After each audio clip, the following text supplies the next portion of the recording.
let's welcome our next guest speaker. Next on stage, we have the wonderful Martin Stark. Now, Martin lives in Sydney, where he works as a senior IT strategist or strategic procurement leader. And he's also the founder of the World Gay Boxing Championships. And Martin's going to be speaking today on the topic of bringing courage to authentic inclusion and diversity. Welcome, Martin. How are you? I'm really good. Yourself? I'm wonderful, thank you. Speaking, so yeah. What's that, sorry? I guess it's been great listening to everybody so far. It's been pretty cool, hasn't it? It's been an awesome morning. Yeah, and it's so great to have you here too. Thank you so very much. No, you're very welcome. It was interesting because I had the second person to have lunch with Nick, and we've had lunches several times, talking about the World Gay Boxing Championships, because inclusion diversity is about bringing everybody together, showing uniqueness. Awesome. But also celebrating what makes society great, which is people. Absolutely. That's exactly right. People. We make society what it is. That's awesome. That's awesome. So you're a courage champion, inclusion practitioner, and you are so very passionate about diversity, social justice and fairness. And so would you mind sharing a little bit about why, I guess, bringing courage to authentic inclusion and diversity matters? So at the moment, inclusion diversity is in its nascent form. It's probably been around in corporations and organizations for about 10 years, but the world has changed. People are so passionate about where they buy their goods and services from. They're passionate about the environment. They're passionate about people. So now organizations have to demonstrate why they are so authentic in their inclusion diversity, because we as people matter. Everybody matters. And how you buy, how you shop influences other people, and we want to care for other people, especially in these challenging times. Wow, I love that. So what you're saying is that, you know, it's how we're made to feel as individuals as to where we go. It's whether we know that we've been made to matter or not, whether we've been included or not. That's huge, isn't it? Yeah, what a change from my first time in an organization was, your employee, I'm the manager, the person that is over here, but now we collaborate, we communicate. We didn't have events like this 10 years ago, but diversity has brought us all together, and now we all want to matter. We do, absolutely. Martin, I'm sorry to interrupt you there. Could you just speak in? I've had thank you for the feedback that we can't hear you very well, so maybe speak in a little louder. Yeah, just one more time. Yep. Yeah, just bring your microphone close. Fantastic. Yep. Wonderful. Thanks for sharing that, Martin. Wonderful. And with all that's going on in the world at the moment, as you mentioned, because there's a lot of uncertainty, as Robin mentioned before, and, you know, people, you know, the thoughts and beliefs and everything, the social change, what challenges are there in terms of inclusion and diversity, do you think? There are 4 key barriers to inclusion and diversity. The first one is apathy. It's not my problem, or I don't particularly care. The second is empathy. I don't understand.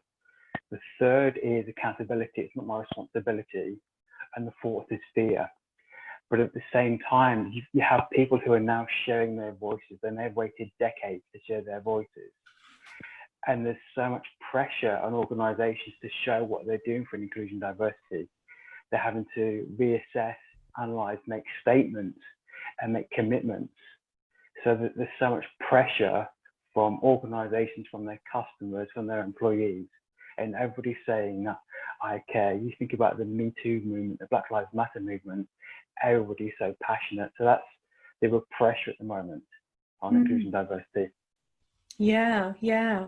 Awesome. So thanks for sharing those. So there's apathy, empathy, accountability, fear, and someone mentioned, and thank you so much for putting those on there, Beck, I appreciate it, that I think fear is a huge one as well, particularly with all that's going on at the moment.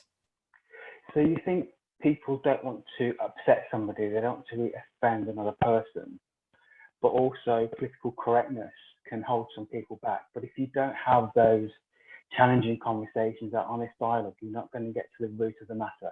So courage is needed to actually ask those questions. At the same time, as an out gay male, I have been the victim of homophobia, but it's not my problem to fix homophobia. It's a societal problem. But actually acknowledging there is a problem is hard, especially for an organisation, because often they don't want to admit we have a problem in our organisation. They want to project a positive image. So it takes a lot of courage to admit things may be wrong and they need to change. Totally, totally. You know what? It's so key what you just mentioned right there. We're so scared. We've got this fear of what if we say something and people judge us, you know, and they look at us in a way that perhaps we're not good enough or we're not accepted. And there's a potential fear of, I guess, rejection. Yeah.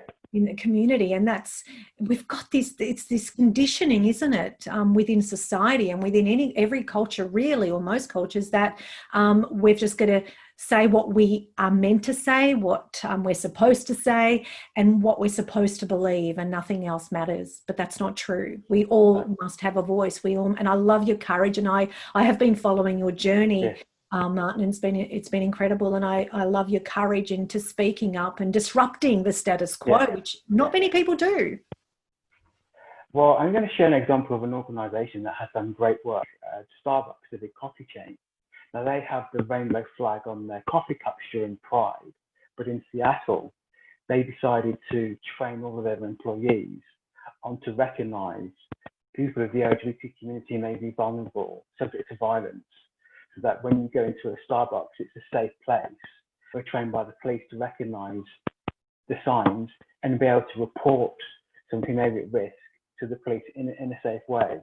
So in a subtle way, they've made a sense of belonging with the rainbow flag on the coffee cup, but a safe place when you go to their store. And if you're in trouble, they can contact the police and help you. So that takes great courage to go and take that one step further. Wow, absolutely it does. That's huge, isn't it? And what an impact that makes. Yeah. That's incredible. Thanks for sharing that. That's pretty cool. That's awesome. Just a couple of comments, if I may share with you from the audience to you, Martin. I think the current situation in the world is shining a light on so many things. Someone was saying, and we need to suspend judgment in order to have breakthrough in our culture and society. I think that's a really great comment. Would you agree, Martin? But the thing is, it's doing it though, not just saying it. You know, there's so many people, and thanks for sharing that, Jen. That's so important, because so many people say that this is what we need to do, and yet we sit back and wait for someone to take the lead. But we should be taking the lead as leaders. We should be.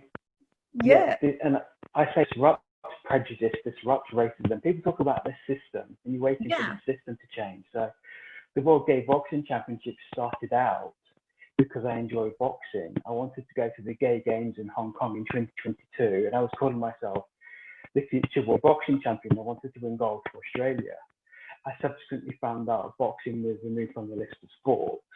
So I decided, why don't we create the World Gay Boxing Championships, which is awesome. Straight friendly, to allow people, not to allow homophobia to participate, but create a platform where people contribute. And I've had so much help from other people. Some of my board members have kind of joined this seminar today. So people make a difference, and people can facilitate and drive change. Wow, congratulations too. I love your initiative. I really do. And I think that's so exciting. So well done. You know that. Oh, thank you. No, you're so welcome. And someone was saying, you know, that's amazing. Hats off to you. So that's terrific. And the boxing program is such a great initiative indeed. Well done, Martin. So thank you. No, really, that's huge. And so now I'm just wondering, Martin, now in terms of your boxing, the boxing championship that you were talking about. No, first I would like to go back to, you're also an advocate of health and fitness. Is that right? Yes. Right. I have a rare autoimmune disease, Addison disease, which JK had, which is my adrenal glands that don't produce cortisol, which your body needs to regulate your immune system in signs of stress, physical, emotional, psychological stress.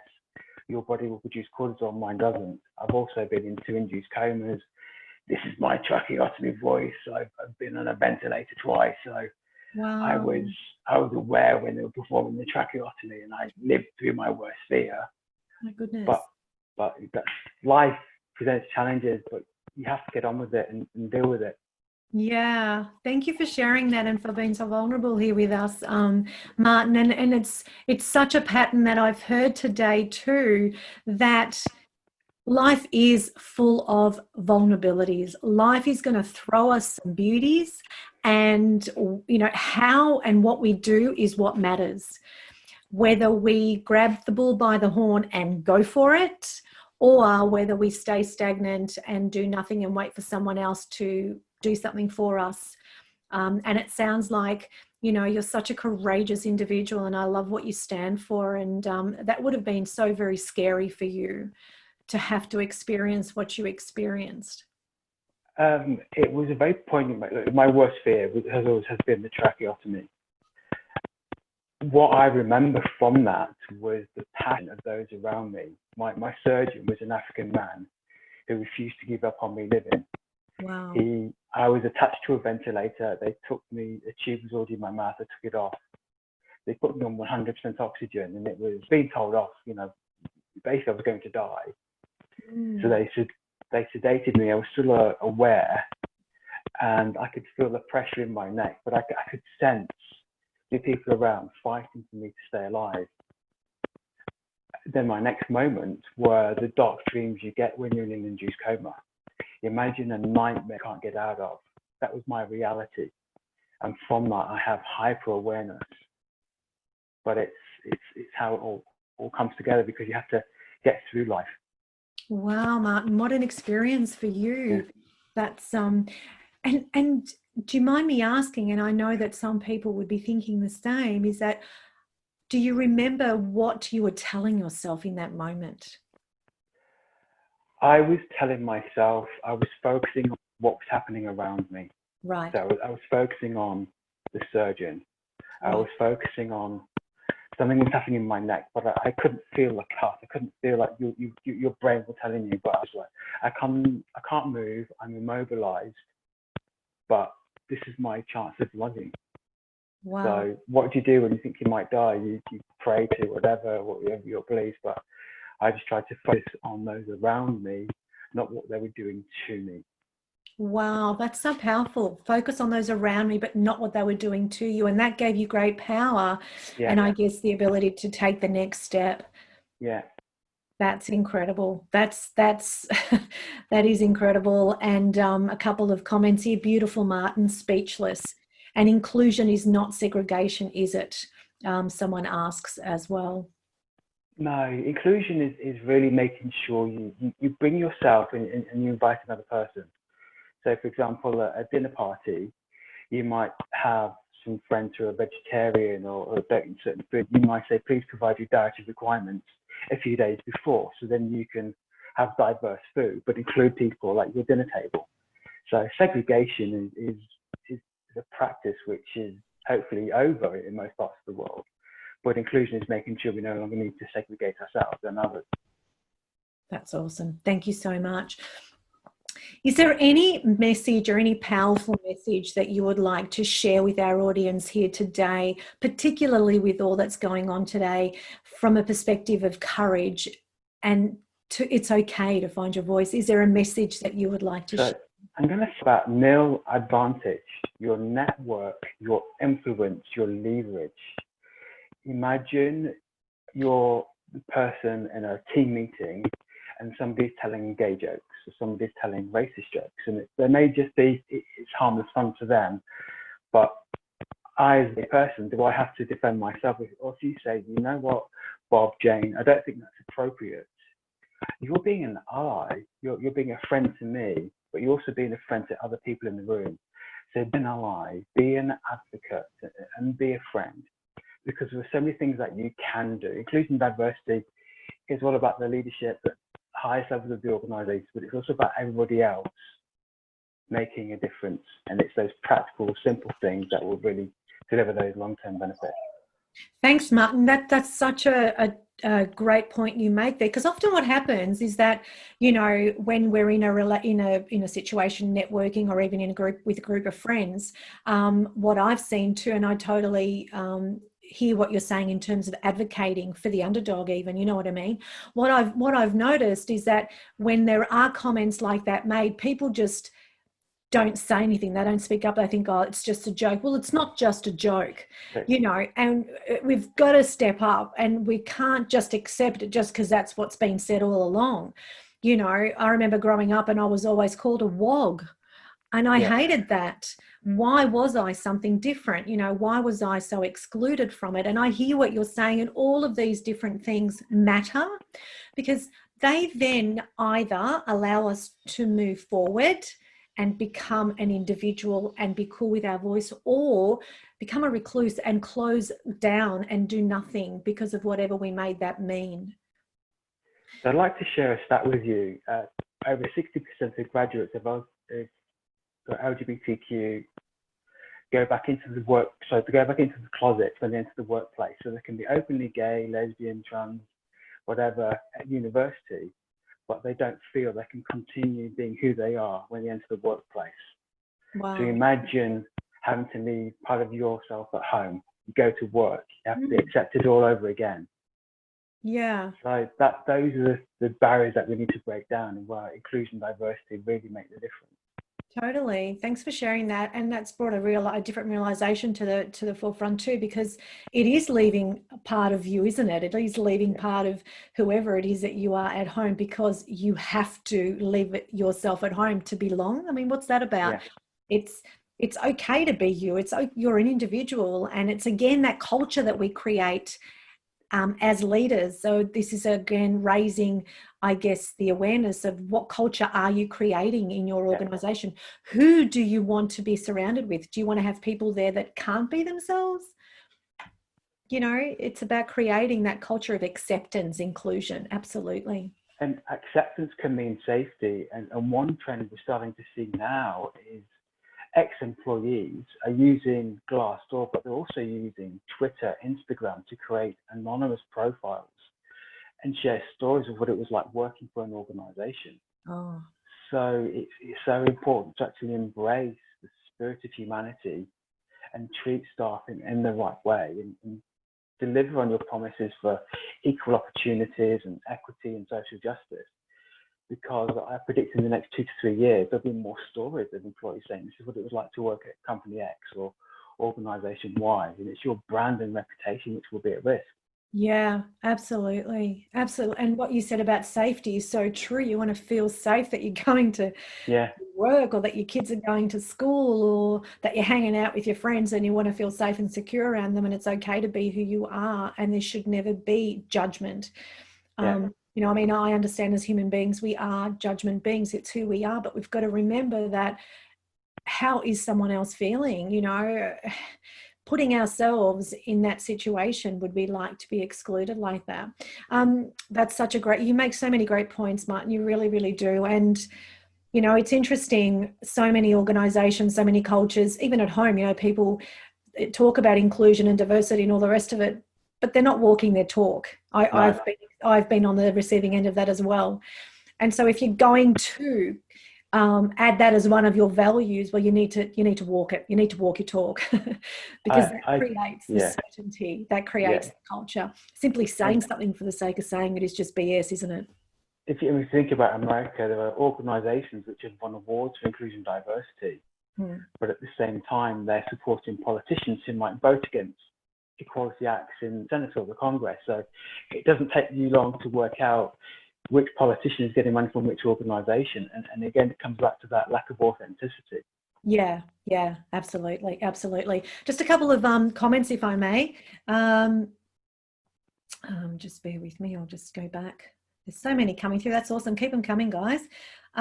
Inclusion, okay. Trying to find what lives behind those judgments and comments is usually helpful, engaging in healthy communication. Absolutely. The same goes for sexism. Somebody mentions it. Absolutely. Let's not forget sexism as it is often forgotten. It is, isn't it? And it's a bit like with regard to environment, you know, sometimes we think that we can't make an impact as one person. It takes every person to do one thing to make a difference. And it really does. It takes one person. And they say that, you know, communication is absolutely healthy indeed. Goes back to the culture of trust and belonging. And I see this in so many organisations, and I trust you do too, Martin, where there's segregations, there's silos, you know, and so to be accepted, you've either got to be this or that.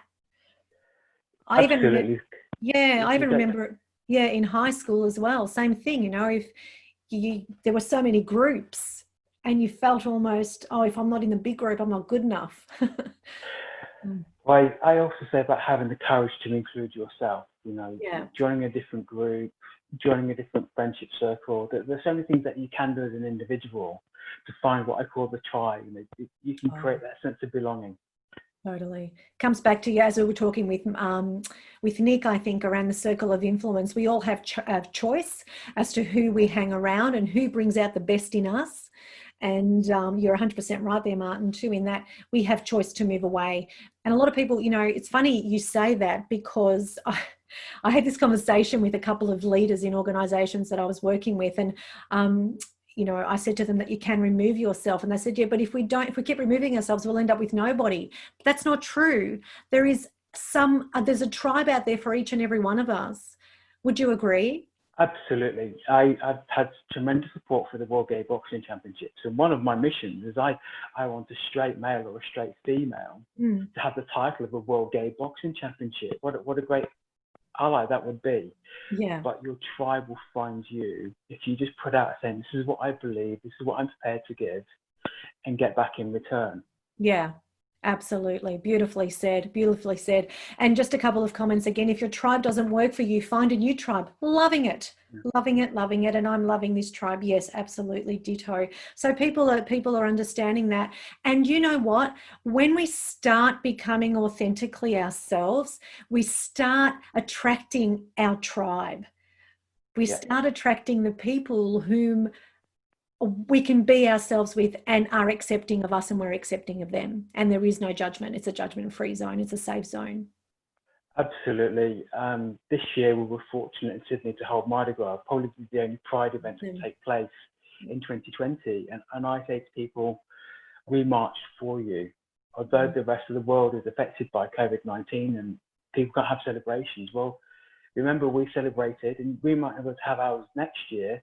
So when you have yours in June, July next year, you celebrate for us, because that's the community. Wow. That is so cool. I love that. That's just beautiful community sort of attitude, that warm, fuzzy feeling. That's terrific. Yeah. That's awesome. Yeah.